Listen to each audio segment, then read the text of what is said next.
Praise the lord. దేవునికి స్తోత్రాలు. నేను pastor Ratna Maitra from praise God ministry. ఈ రోజున యేసయ్య మన కోసం ఏం వాగ్దానాన్ని ఏర్పాటు చేశారో ఒక్కసారి చూద్దాము.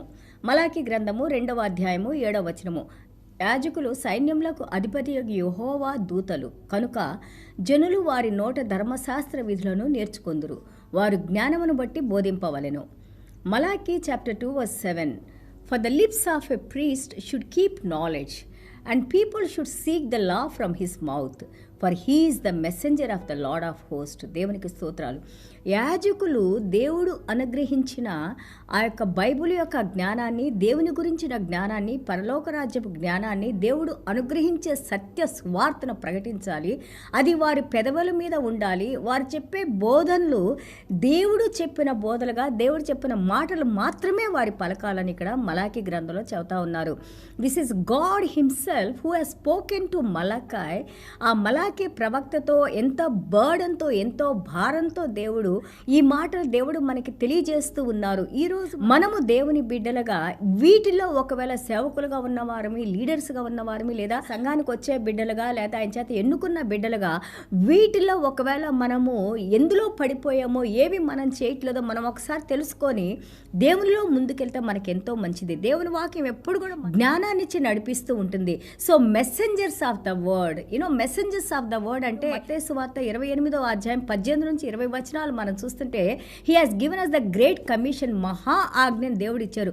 మీరు వెళ్ళి భూప్రపంచం మొత్తానికి, సమస్త లోకానికి మీరు సువార్తను ప్రకటించండి. ఏ విధంగా? తండ్రి, కుమార, పరిశుద్ధ ఆత్మనామంలో సువార్తను ప్రకటించమన్నారు.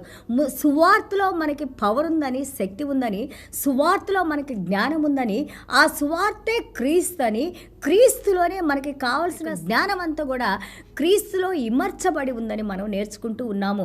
సో ముందుగా మనం సువార్తను తెలుసుకోవాలంటే ఆ యొక్క సర్వశక్తుడైన, లేదా సర్వాన్ని సృష్టించిన, దేవుని మాటతో సర్వాన్ని సృష్టించిన ఆ దైవ వాక్యమైన క్రీస్తుని గురించి మనం మొట్టమొదటిగా నేర్చుకోవాలి.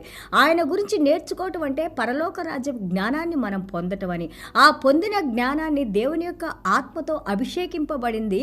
ఏ సమయంలో ఏ మాటలు మనం మాట్లాడాలో దేవుడు మనకి బోధిస్తూ ఆయన జ్ఞానాన్ని, లేదా ఆయన శిలువ మరణాన్ని, ఆయన చేసిన యొక్క ప్రపంచ మానవాళి కోసం బలి అర్పణగా ఆయన చేసిన కార్యాలను మళ్ళీ మనం చెప్పినప్పుడు ఆ మాట ద్వారా, ఆ సువార్త ద్వారా ఎంతోమంది హృదయాల్ని పరిశుద్ధాత్మ దేవుడు స్పందింపజేసి వారి పాపాలు విడిచిపెట్టి దేవుళ్ళు నడుచుకుంటానికి దేవుడు వారికి హృదయాన్ని కలుగజేసి, ఆ రాయి లాంటి హృదయాన్ని దేవుడు తీసివేసి మాంసపు హృదయాన్ని దేవుడు మనకి అనుగ్రహించి ఆ హృదయం ద్వారా దాన్ని మనము నడుచుకుంటానికి దేవుడు మన కృపను అనుగ్రహిస్తారు. అదే మనకి నేర్పించింది. దేవుని వాక్యాన్ని వినేవారిగా ఉండాలి. ఆ వినిన వాక్యాన్ని విశ్వాసంలో మన హృదయంలో మనం స్టోరప్ చేసుకోవాలి. ఆ స్టోరప్ చేసుకున్న మాటని దేవుడు, పరిశుద్ధాత్మ దేవుడు మనం మాట్లాడేటప్పుడు ఏ మాటలు ఎంత అవసరానికి ఎంత అవసరమో అవి దేవుడు మనకు అనుగ్రహించి నడిపిస్తూ ఉంటారు. కానీ ఇక్కడ మనం మలాకి 2వ అధ్యాయం మనం చూస్తుంటే 8వ వచనం చూస్తే, అయితే మీరు మార్గము తప్పితిరి అంటే దేవుని మార్గంలోంచి you went away from God. ధర్మశాస్త్ర విషయంలో మీరు అనేకులను అభ్యంతరపరిచి, you spoke about yourself, you spoke all boastful things. దేవుని మాటలు నువ్వు పలకకుండా, ఆ దేవుని మాటల్లో సత్యాన్ని ప్రజలు గ్రహించి దేవుని యొక్క భయభక్తులు కలిగి జీవించడానికి నువ్వు మార్గాన్ని చూపించకుండా నీ సొంత మాటలు మాట్లాడి మార్గాన్ని తప్పి ఉన్నావు అని అంటున్నారు. This is one point we need to very clearly we need to today think about us. మనల్ని మనం ఆలోచించుకోవాలి. ఏ విధంగా మనం దేవుని వాక్యాన్ని బోధిస్తున్నామో, దేవుడు మనకి ఏర్పాటు చేసిన ఇరుకైన మార్గం నుంచి విశాలమైన మార్గంలో ప్రపంచానుసారంగా మనం జీవిస్తూ దేవుని మనం ఉపయోగించుకుంటున్నామా? దేవుని దగ్గరికి వచ్చేవారిని అభ్యంతరపరుస్తూ మనం ఆ గౌరవాన్ని పొందుతున్నామా? ఆలోచించాలని దేవుడు చెప్తా ఉన్నారు. మన ప్రవర్తన, మన కుటుంబ ప్రవర్తన, మన కుటుంబ సభ్యులు ప్రతి ఒక్కరు కూడా దేవునిలో పరిశుద్ధత కలిగి, భయభక్తులు కలిగి, దేవుని జ్ఞానం కలిగి, దేవునికి లోబడి, దేవుని గౌరవించి, దేవుని పూజించి మాదిరికరంగా ఉన్నవారు వాక్యం చెప్పాలని, నీతిమంతులుగా ఉన్నవారు ఆ నీతిని పంచాలని, పరిశుద్ధులుగా ఉన్నవారు పరిశుద్ధతలో నడవాలని దేవుని వాక్యం మనకు బోధిస్తూ ఉంది.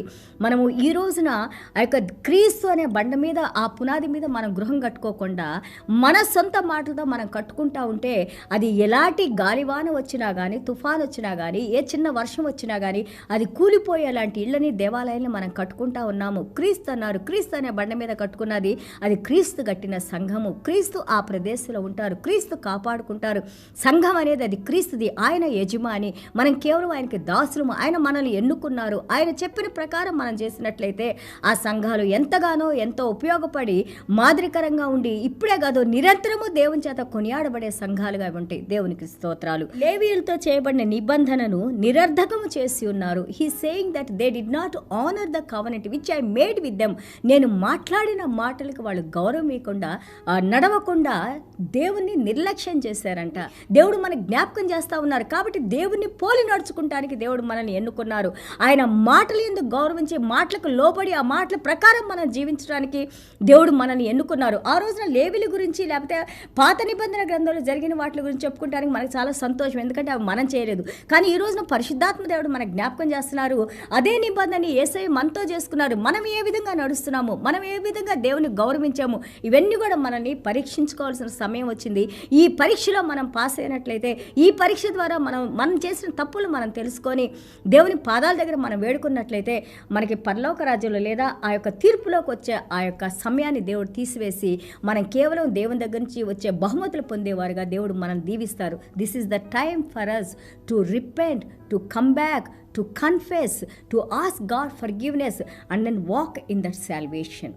మనం దేవుని దగ్గరకు వచ్చి మన తప్పుల్ని పశ్చాత్తాపడి పాపాలని ఒప్పుకొని దేవుని పరిశుద్ధ రక్తంతో మనం కడగబడి తిరిగి ఆయన క్షమాపణ పొంది మనము ఆయన రక్షణలో భయంతోనూ వణుకుతోనూ నడిచేవారిగా ఉండాలని God has called us, God is expecting from us. దేవునికి స్తోత్రాలు. అలాగే చూడండి, మలాకి 2:9 మనం చూస్తుంటే, నా మార్గములను అనుసరించక ధర్మశాస్త్రమును బట్టి విమర్శించట్లో మీరు పక్షపాతులు గనుక జనులందరి దృష్టికి మిమ్మల్ని తృణీకరింపదగిన వారిగాను నీచులుగాను చేసి ఉన్నాను. చూడండి, ఇదే సైన్యములకు అధిపతి యెహోవా వాక్కు అని అంటున్నారు. మీరు పక్షపాతం అంటే మనుషులు ఏది వినడానికి సొంపుగా ఉంటుందో ఆ మాటలను మాట్లాడవలసిన సువార్తను మాట్లాడకుండా ఏ విధంగా వాళ్ళకి కావాలో ఆ మాటలు మాట్లాడుతూ ఉంటుంటే, ఇక్కడ దేవాది దేవుడు అంటున్నారు, వాళ్ళ ముందే మిమ్మల్ని నీచులుగా నేను తృణీకరించి నిరాకరించి మిమ్మల్ని తీసివేస్తాను అని అంటున్నారు. This all the words spoken by the Holy Spirit. It's not me, it's not you. మనం మాట్లాడిన మాటలు కాదు, దేవుడు మనకి హెచ్చరిస్తున్న మాటలు. Be very careful. ఇదే సైన్యములకు అధిపతి Jehovah, he saying I am the one who is speaking these words. Be very careful. దేవుని మహాకృపలో ఇంకా దేవుడు మనకి సమయాన్ని ఇచ్చారు. ఈ సమయాన్ని బహుజాగ్రత్తగా వాడుకోవాలని దేవుడు మనల్ని మరొకసారి హెచ్చరిస్తూ ఉన్నారు. ముఖ్యంగా బోధకులు, యాజకులు, ఆ యొక్క బోధించేవారు, ఎల్డర్స్, లీడర్స్, వాలంటీర్స్, డేకన్స్, చర్చెస్లో పనిచేసేవాళ్ళు, ఈవెన్ కుర్చీ వేసేవాళ్ళు, చేపలు తీసేవాళ్ళు, ప్రతి ఒక్కరితో దేవుడు మాట్లాడుతున్నారు. సంఘ సభ్యులతో, ఎవరైతే పరిశుద్ధ రక్తం చేత కడగబడి దేవుని సంఘం అని పిలువబడుతున్నారో ప్రతి ఒక్కరితో దేవుడు మాట్లాడుతూ ఉన్నారు. ఆయన న్యాయ విధుల్లో నడుచుకోవాలి, ఆయన మాటలతో నడుచుకోవాలి, ఆయన మార్గంలోంచి తప్పిపోకూడదు, కుడికి కానీ ఎడమకు కానీ మనం వెళ్ళకూడదు. హీ సేయింగ్ దట్ నేను చేయొద్దన్న పనులు మీరు చేసేసి all the things which I told you not to do you have done and also you have defiled my temple. మన యేసయ్య ఏమన్నారు?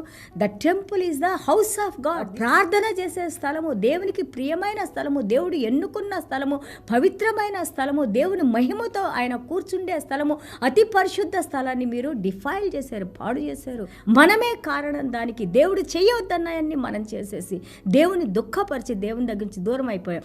మళ్ళీ తిరిగి దేవుని మహాకృపలో ఆయన మళ్ళీ తిరిగి మనల్ని ఒకటిగా చేస్తున్నారు, తీసుకొని వచ్చారు. He is uniting us. Be very careful how you walk, how you talk, how you see, how you think, what is your motives of your heart.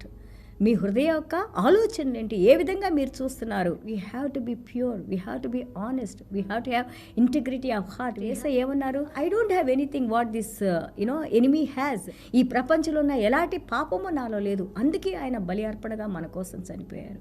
ఈ రోజున ఆ పరిశుద్ధతను దేవుడు మనకిచ్చారు. ఆ పరిశుద్ధతలో మనం ఉండాలని, ఆ పరిశుద్ధమైన వాక్యాలను నువ్వు బోధించేటప్పుడు నువ్వు దేవుని సేవకుడు అని, మెసెంజర్ ఆఫ్ గాడ్, దేవుని దూతవని, దేవుడు నిన్ను ఎన్నుకున్నారని, ఆ ఎన్నుకున్న ప్రకారం దానికి గౌరవాన్నిచ్చి మనం నడిపించుకోవాలని దేవుడు మరొకసారి మనల్ని హెచ్చరిస్తూ ఉన్నారు. ఏ విధంగా మనం దేవుల్లో మళ్ళీ తిరిగి పోగొట్టుకున్నాయి మనం పొందాలో, పరిశుద్ధతలో నడవాలో, దేవుని మనం గౌరవించాలో, సంతోషపరచాలో, ఇవి చాలా ముఖ్యమైనవి మనకి. దీని ద్వారానే మళ్ళీ తిరిగి మనం దేవుని సన్నిధానానికి రాగలుగుతాం. దేవుని పరిశుద్ధ రక్తంతో కడగబట్టడం ద్వారానే మళ్ళీ తిరిగి మనం దేవుని యొక్క హస్తాన్ని అందుకోగలుగుతాం. దేవునికి దూరంగా ఉండొద్దు, దేవుని మార్గాన్ని విడిచి వెళ్ళొద్దు. ఈ ప్రపంచంలో ఉన్న కొద్దిసేపు ఉన్న యొక్క క్షణికమైన యొక్క సుఖాల కోసం, భోగాల కోసం మనం దేవుని దూరం చేసుకోకూడదు. God is permanent, God is eternal. In God we have everything. క్రీస్తులో మనకి సమస్తము దాగున్నాయి. క్షణికమైన ఆనందం కోసం దేవుడిచ్చే నిత్య జీవాన్ని పోగొట్టుకోవద్దు, దేవునికి దూరం కావద్దు. చిన్న ప్రార్థన చేసుకుందాం. యేసయ్యా, మీకు వందనాలు, స్తోత్రాలు నాయనా.